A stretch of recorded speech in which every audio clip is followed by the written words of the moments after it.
అందరికీ నమస్తే అండి. ఆరాధ్య కన్స్ట్రక్షన్ ఫ్రమ్ బెంగళూరు నుంచి అయితే ఈరోజు ఈ వీడియో పోస్ట్ చేయడం జరిగింది.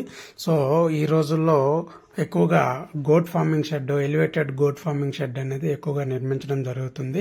చాలా మంది సాఫ్ట్వేర్లు కానీ ఎవరైనా ప్యాసివ్ ఇన్కమ్ కోసము లేదా ఇంట్రెస్ట్ ఉండేవాళ్ళు ఈ రోజుల్లో ఎక్కువగా గోట్ ఫార్మింగ్ అనేది, ఈ పొట్టేళ్ళు పెంపకం ఎలా ఏంటి, దానికోసం ఎలాంటి ఇది కావాలనేది సో ఈ రోజుల్లో ఎక్కువగా నిర్మించడం జరుగుతుంది. అయితే మా ఆరాధ్య కన్స్ట్రక్షన్ కంపెనీ అనేది ఈరోజు ఈ గోట్ ఫార్మింగ్ షెడ్ అనేది నిర్మించడము ఎలా ఏంటి దాని డీటెయిల్స్ అనేది ఈరోజు తెలియజేయడం కోసం ఈ వీడియో చేశామండి.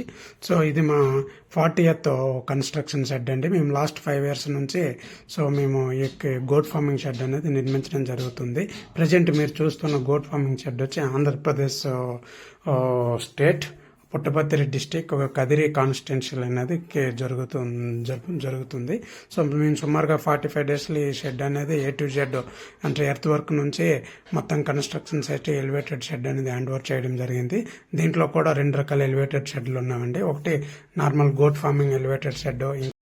ఈ గోట్ ఫార్మింగ్ ఎలివేటెడ్ షెడ్లు వచ్చి ఇది వచ్చి 2వ రకం అండి. ఇది కిందన కోల్ పెంపకం కోసం, అదే ప్లేస్లో తక్కువ ఖర్చుతో కోల్ పెంపకం కోసము సో కోల్ ఫార్మింగ్ షెడ్, పైన గోట్ ఫార్మింగ్ షెడ్ అనేది 2 నిర్మించడం జరిగింది. సో ఈ షెడ్కి ఎంత కాస్ట్ అవుతుంది ఏంటి దాని డీటెయిల్స్ వివరాలు మీరు తెలుసుకోవాలంటే మీరు ఇక్కడ డిస్ప్లే చేసిన నెంబర్ కాంటాక్ట్ చేసి మీరు కాంటాక్ట్ చేసినట్లయితే సో మేము విత్ మెటీరియల్, వితౌట్ మెటీరియల్, లేదా మీకు ఓన్లీ ప్లాస్టిక్ స్లేట్సే కావాలంటే స్లేట్స్ కూడా మేము ప్రొవైడ్ చేస్తామండి. ఈ కంపెనీ వచ్చి బెంగళూరు జాలలీలో అనేది మ్యానుఫ్యాక్చరింగ్ కంపెనీ ఉంది.